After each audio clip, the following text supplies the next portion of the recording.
ฮายสบายดี ยินดีต้อนรับเข้าสู่วัดสามัคคีไซยารามเนาะอยู่บ้านเราคำเมืองเฟืองแขวงเวียงจันทน์นี่เดี๋ยวจะพาไปเลาะว่างดงามขนาดใดวัดบ้านเราคำอยู่เมืองเฟืองเด้อ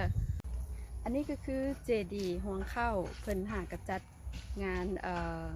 เจดีย์ห่วงเข้าหากระพานไปเนาะแต่ว่าเจดีย์เพิ่นยังตั้งไว้คือเก่าถ้าหากว่าผู้ใดอยากมาเที่ยวมาชมก็มาได้เนาะมาถ่ายรูปมาใส่สุดชนเผ่าถ่ายรูปได้งามหลายอยู่นี่นี่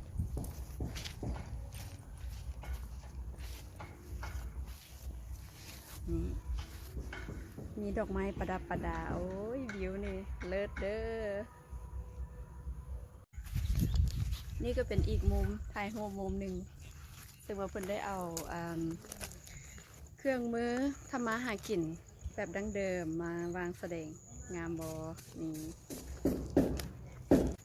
แล้วก็อยู่วัดเราคำจะมีต้นไทรใหญ่ต้นหนึ่งผมเย็นขนาดเลย